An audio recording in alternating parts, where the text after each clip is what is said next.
자, 성령강림절 예배에 나온 어린이 여러분을 마음 다해 환영합니다. 우리 함께 찬양하면서 성령강림절 예배로 나아가도록 하겠습니다.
지금 이 시간은 주님의 초에 불을 밝히면서 우리가 한 마음으로 주님의 시간으로 들어가는 순서입니다.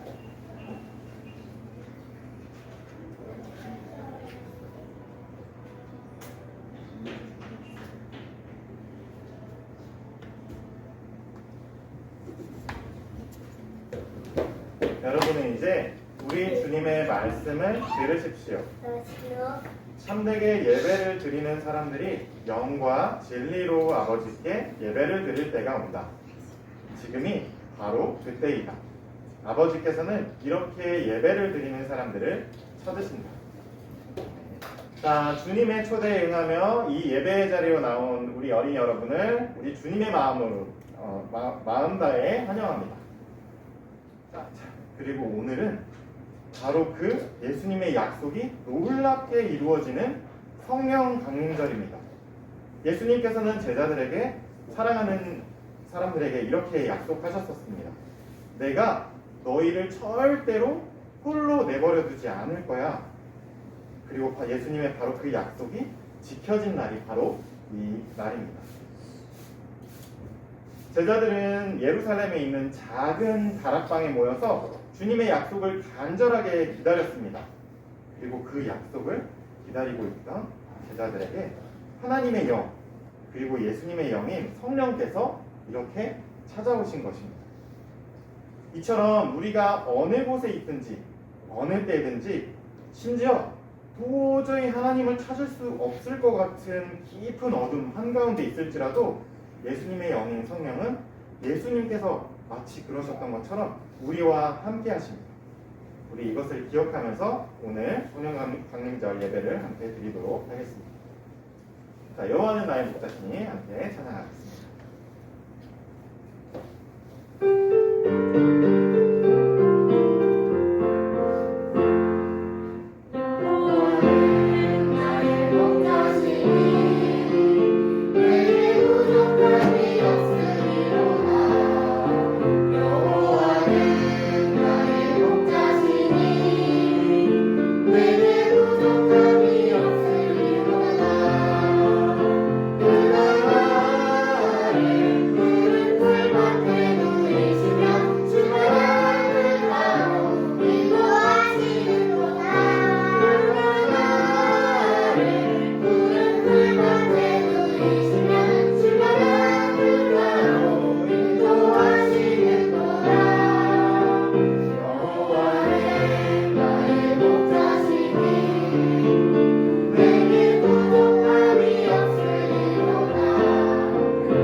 지금은 우리의 죄를 하나님께 고백하는 시간입니다.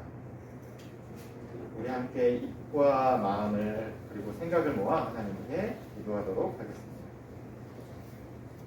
거룩하신 하나님, 우리는 주님을 잊고 살았습니다. 자비로우신 하나님, 우리의 죄를 용서하소서. 나 자신과 이웃을 주님의 사랑으로 대하지 못했습니다.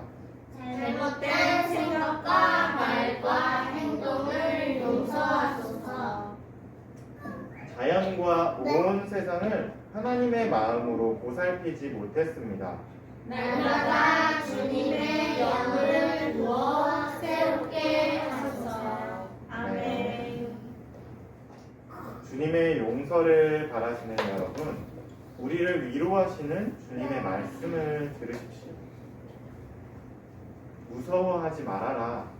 내가 너와 함께한다. 놀라지 말아라. 나는 너의 하나님이란다. 내가 너를 잘하게 할 거야. 정말로 너를 도와줄 거야. 정말로 나의 의로운 오른손으로 너를 꽉 붙들어줄 거야. 지금은 성경 말씀을 듣는 시간입니다. 오늘의 말씀은 요한복음 7장 37절에서 39절의 말씀입니다. 명절의 가장 중요한 날인 마지막 날에 예수께서 일어서서 큰 소리로 말씀하셨다. 목마른 사람은 다 나에게로 와서 마셔라. 나를 믿는 사람은 성경이 말한 바와 같이 그의 배에서 생수가 강물처럼 흘러나올 것이다. 이것은 예수를 믿은 사람들이 받게 될 성령을 가리켜서 하신 말씀이다. 예수께서 아직 영광을 받지 않으셨으므로 성령이 아직 사람들에게 오시지 않았다. 이는 하나님의 말씀입니다. 하나님 감사합니다. 네, 제가 앞서 여러분에게 예배로우일의 부름 때 말씀드렸던 대로 오늘은 성령 강림절입니다. 아까 맨 처음에 봤던 사진을 다시 한번 눈여겨 봐주시기 바랍니다. 자, 저 하늘에서 일렁이고 있는 저게 무엇이지라고 생각했던 사람들은 뭐라고 해파리인가?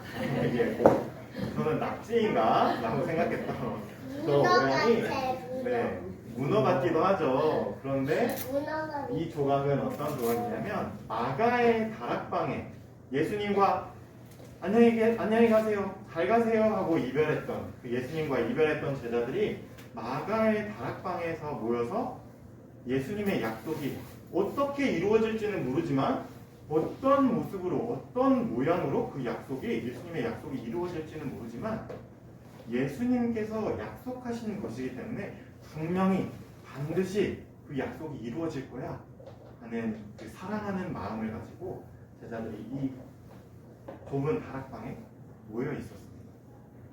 그리고 제자들은 그 약속이 이루어질 때까지 주님, 예수님의 그 약속을 속히 빨리 우리에게 이루어 주십시오 하고 기도하고 있었을 때 그때 성령이 내려오신 그날 일어났던 장면을 이렇게 조각으로 나무문에다가 해놓은 것입니다. 자, 한번 보십시오. 여러분, 이렇게 성령께서 제자들과 사랑하는 사람들, 예수께서 사랑하는 사람들, 그리고 예수를 사랑하는 사람들 위에 오셨는데 그 모양이 어떠했을까요? 어떻습니까? 어떤 모양입니까? 성경에 어떤 모양이라고 나왔을까요? 불꽃 같지 않습니까? 저 모양이? 성경에 성령께서 제자들에게 예수님께서 사랑하시는 그 사람들을 위해 불같이 불의 모양처럼 내려왔다고 되어 있습니다. 자, 또 우리가 함께 살펴본 말씀들 속에서 성령의 여러 가지 모양과 모습들이 나와 있습니다. 혹시 여러분 기억나는 것이 있습니까? 불꽃 말고 또 기억나는 것이 있습니까? 자, 우리 그러면 성령님께서 언제 새 모양으로 나오셨는지 한번 살펴보도록 하겠습니다. 그림을 한번 살펴보세요. 자, 여기 그림의 한가운데 흰색 새 비둘기가 있는 이 모양이 성령님을 상징하는 겁니다. 자, 이 장면은 여러분들이 어떤 장면, 어떤 말씀의 장면, 예수님의 어떤 장면을 그림으로 그려놓은 것 같으세요? 네, 은호. 예수님이 처음에 그 세례요한한테 세례받. 네, 맞습니다. 세례 요한에게 요단강에서 세례를 받으실 때, 예수께서 세례를 받으실 때 그 장면을 그림으로 그려놓은 것입니다. 은호가 얘기해 준 대로 예수께서 하나님의 마음을 담은, 또 하나님의 뜻을 이 땅에 펼치는 삶을 나의 온 몸으로, 온 삶으로 살아야겠다 결심하시고 찾아갔던 세례 요한, 그리고 요단강에서 그 결심을 세례로 받으실 때 하늘이 열리고 그 열린 하늘 가운데서 하나님의 영, 성령이 예수님의 위로 내려왔었습니다. 자, 그럼 또 비둘기같이 예수께 임한 성령의 장면은 또 어디가 있을까요? 여러분 기억하는 장면이 어떤 게 있나요? 이 바로 뒤에 예수님께서 세례를 받으신 뒤에 어떤 일이 일어나죠? 어디로 가시죠? 세례를 받으시고 나서 집으로 가셨을까? 집에 가야지, 그렇죠. 집에 들리셨을지도 몰라요. 강, 요단강에서 다른 강으로 가셨을까요?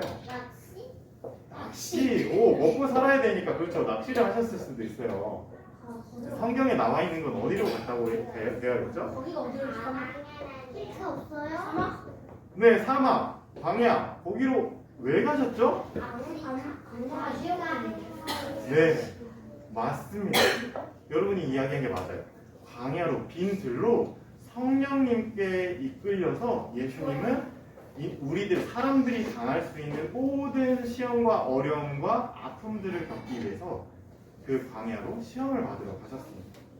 자, 그리고 비둘기, 예수님과 관련돼서 비둘기 모양으로 성령께서 오신 아주 유명한 장면이 또 하나 있습니다. 복음서에 뭐가 있을까요? 뭐가 있을까요? 여러분 아시는 거 있으세요? 기억나는 거 있으세요? 자, 힌트를 드리겠습니다. 교회. 이 장면입니다. 교회가 예수님의 모습은 보이지 않는 것 같습니다. 그런데 어떤 여성이 한 명 있고 여인이 한 주세요. 명 있고, 힌트. 여인이 한 명 있고요. 그리고 천사가 오른쪽에 있습니다. 와서 무언가를 이야기해 주는 것 같습니다. 근데 천사의 오른쪽 손을 보세요. 오른손을 보세요. 손가락을 위로 가리키고 있는데 그 손가락이 향하는 곳이 비둘기가 있습니다. 성령을 가리키는 비둘기가 있습니다. 그러니까 한 여인에게 천사가 찾아와서 성령이 너에게 임할 거야 라고 말하고 있는 장면입니다. 자, 그러면 이 여인이 누구일까요? 그걸 알면 어떤 여인인지. 네, 맞습니다. 마리아예요. 맞습니다. 하나님의 천사가 처녀인 마리아에게 와서 네가 성령으로 너의 뱃속에 아기가 생기게 될 거야. 그리고 그 아기의 이름을 예수라고 하거라 라고 이야기하는 장면입니다. 자, 이렇게 여러분이 그림을 두 가지를 봤어요. 여러분 한번 화면을 봐주시겠어요? 우리가 그림을 두 가지를 봤어요. 그리고 이 두 가지 그림 모두에서 성령님은 이렇게 비둘기, 새로 표현이 되셨습니다. 자, 그러면 여러분 우리가 한번 궁금증이 일어날 수 있습니다. 왜 성령님은 비둘기의 모양으로 예수님께 임하셨고 또 마리아에게 임하셨을까요? 여러분 새 하면 어떤 장면이 떠오르세요? 어떤 느낌이 드세요? 제가 사진을 하나 가져왔어요. 이 장면을 한번 보세요. 새가 지금 어디에 있죠? 왼쪽에 있는 새가 어디에 있죠? 네, 맞습니다. 둥지에 앉아 있습니다. 이 새는 왜 둥지에 앉아 있을까요? 애기라서. 오, 그렇죠. 아기 새들도 둥지에 앉아 있을 수 있습니다. 자, 그런데 여기 아빠 새랑 여기 아기 새라고 하기에는 크기가 똑같죠.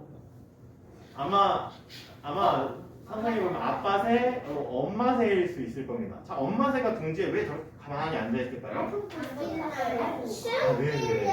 네, 맞습니다.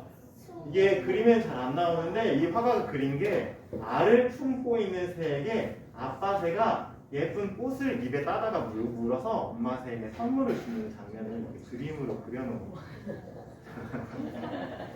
네, 낭만적인 그림인데, 자, 이렇게 새들이 둥지에서 알을 품고 있는 모양을 한번 상상해 보십시오.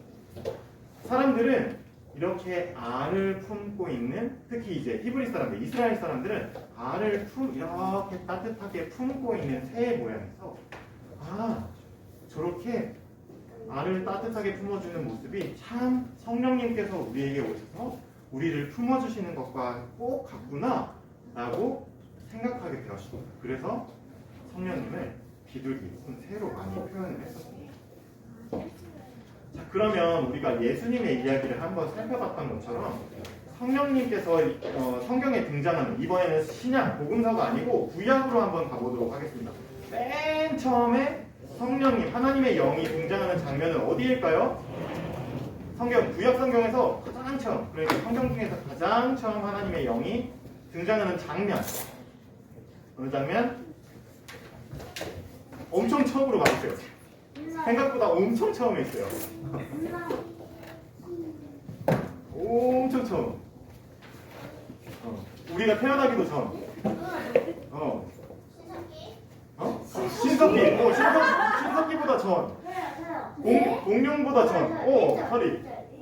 언제? 서리.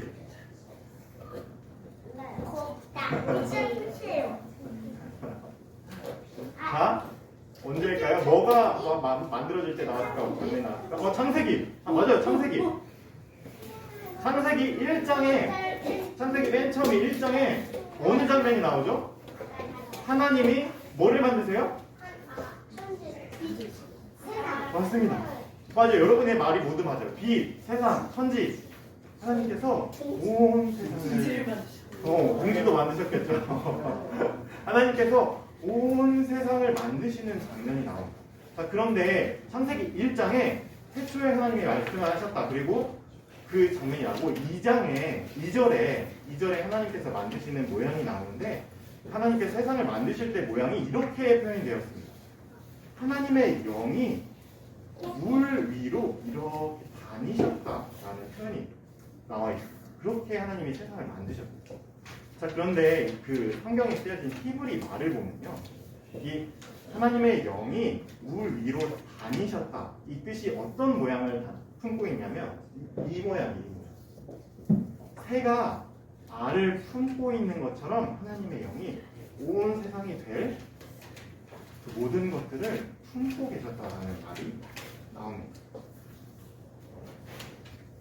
자, 이렇게 하나님의 영이 온 세상을 품고 계셨다. 아래 어둠과 별들과 이런 물들과 이런 여러 가지 것들이 보이죠. 이 세상을 하나님께서 엄마가 아기를 꼭 품에 안고 있듯이 이렇게 품으셨다. 그리고 이 품으셨다라는, 새처럼 품으셨다라는 말에서 이제 이어지는 또 말이 있어요. 이게 여러분에게는 더 와닿을 수 있을 것 같아서 사진 하나 드리겠습니다. 하나님의 영이 물 위로 다니신다. 그 다니시다라는 거에서 이제 이어진 단어가 바로 엄마의 아기를 품고 있는 엄마의 배입니다. 자궁이라는 말이 이 하나님의 영이 운행하시다라는 말에서 이어진 단어입니다. 그렇죠? 이게 그래픽으로 투명하게 만든 거예요. 이 아기를 뱃속에 품고 있는 엄마의.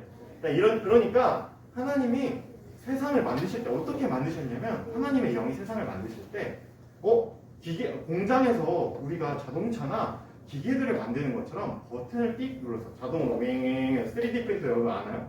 윙 해서 세상을 만드신 게 아니라 로봇으로 찡찡찡 해서 만드신 게 아니라, 하나님이 세상을 만드시는 방식은 이렇게 세상에 있는 모든 것들을, 그것이 나쁜 것이든 좋은 것이든 그런 것과 상관없이 모든 것들을 엄마가 아기를 뱃속에 품고 있는 그것처럼 이렇게 품어 안으시는 곳에서 세상의 모든 것이 태어나게 되었다는 것입니다.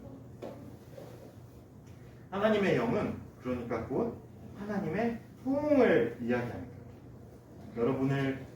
우리를 꼭 안아주는, 예수님을 꼭 안아주는 예수님의 제자들, 그리고 심지어 하나님을 믿지 않더라도, 하나님을 알지 못하더라도, 나는 예수님 믿지 않겠어요 라고 하는 사람들까지도 이렇게 엄마의 뱃속처럼 품에 안아주시는 그 사랑이 바로 하나님과 하나님의 영의 사랑이고, 그리고 그 하나님의 마음을 담은 예수님의 사랑입니다.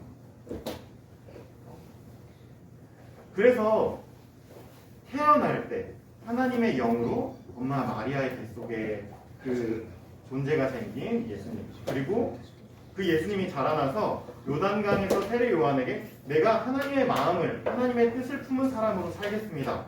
나의 온 삶을 하나님께 드리겠습니다. 내가 그렇게 살겠습니다. 라고 했던 그 세례를 받았던 예수님께서 사신 삶은 무엇입니까? 당연히 하나님의 영이 하시는 그 삶을 사시는 겁니다. 자, 다시 한번 여러분에게 물어보겠습니다. 하나님의 영이 우리를 어떻게 하신다고요? 하나님은 우리를 품에 안아주시는 분입니다. 자, 그러면 하나님의 영을 받은 예수님은 어떤 일을 하셨겠어요? 어떤 일을 하셨을까요? 자, 그림에 나와 있어요. 쉽게 하나님의 영은 품에 안아주시는 분이니까 예수님은 그 하나님의 영을 받고 사람들을 품에 안아주는 일을 하셨습니다. 쉽죠? 간단하죠? 네. 그 품에 안아주는 일 중에 하나가 이거 제가 그림으로 가져온 이런 장면입니다. 자기의 제자들, 자기를 사랑하는, 자기를 따르는 그 사람들에게 서리가 말한 대로 이렇게 발을 씻어주면서 이때 당시에 발을 씻는다는 의미는 종들이 이제 손님이나 주인의 발을 씻어주는 것이거든요. 근데 부모님처럼 품에 안아주시는, 그리고 선생님이신 예수님께서 종처럼 낮아져서 사람들을 섬겨주시는 겁니다. 품에 안아주시는 겁니다. 여러분이 알고 있는 대로 버림받고 소외된 그 사람들에게 먼저 찾아가셔서 그들을 품에 안아주시고, 그들을 품에 안아줬더니 하나님의 마음으로, 하나님의 영으로 그들을 품어줬더니 그들이 아픈 것이 낫고 그들의 마음속에 썩어져가는 것들이 회복되고 그들이 버림받아서 슬퍼하는 그 마음들이 회복됐던 겁니다. 왜냐하면 하나님의 영을 가지고 계시고 품에 꼭 안아주셨기 때문이지. 이제는 어느 곳에 있든 어느 때에 있든 어떤 마음에 있든지 상관없이 언제나 이 세상 끝날까지 우리와 함께 하실 수 있고 언제든 우리의 마음을 위로해 주시고 안아주시는 성령께서 우리들 가운데 내려오셨습니다. 제자들뿐만이 아닙니다. 지금 예수님을 믿고 따르는 우리에게도 마찬가지입니다. 우리가 기쁠 때나 슬플 때나 우리가 하나님을 기억하지 못하는 그 깊은 슬픔과 어둠과 절망 속에 있을 때라도 성령님은 우리 안에 계시고 우리를 그래서 하나님의 마음으로 하나님의 품으로 꼭 안아주시는 분입니다.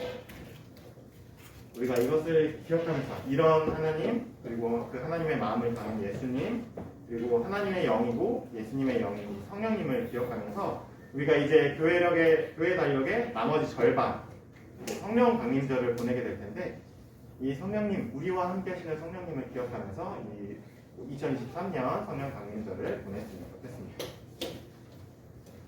자, 이제 우리에게 오늘 주신 말씀 기억하면서 거두는 기도 드리도록 하겠습니다.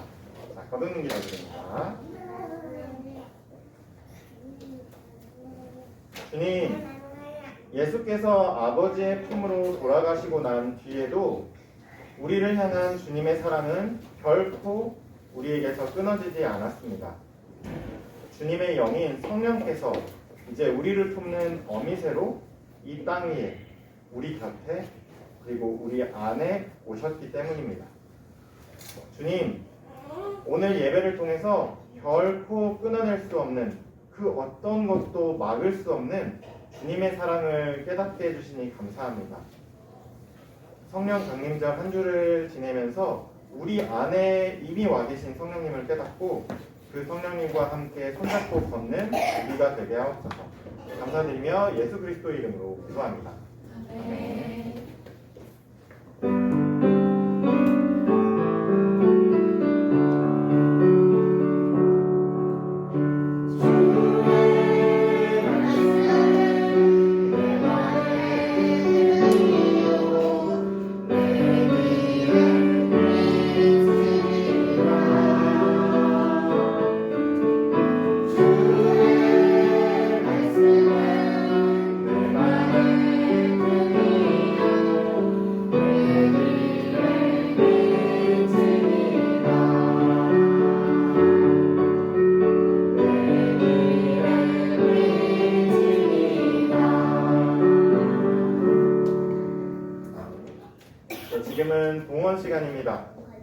향유옥합 함께 찬양하면서 봉헌하도록 하겠습니다.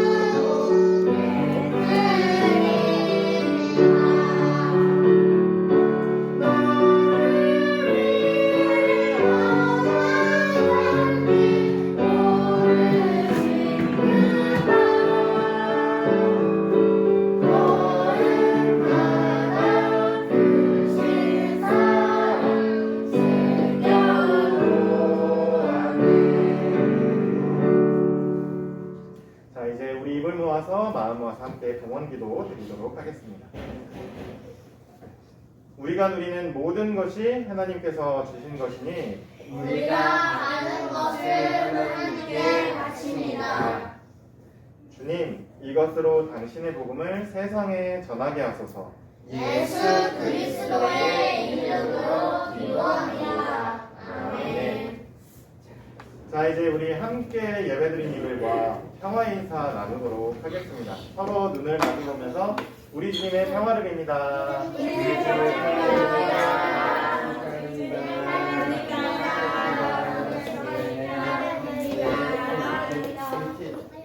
자, 이제 보냄의 말씀입니다. 어린이 여러분, 오늘 우리에게 주신 주님의 말씀을 꼭 기억하십시오. 여러분을 향한 하나님의 사랑을 결코 잊지 마십시오. 아멘. 한 주 동안 하나님의 자녀로 살겠습니다. 주님, 우리와 함께 걸어주십시오. 아멘. 자, 이제 주님의 기도 함께 찬양하도록 하겠습니다.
성령 강림절 예배를 마치도록 하겠습니다.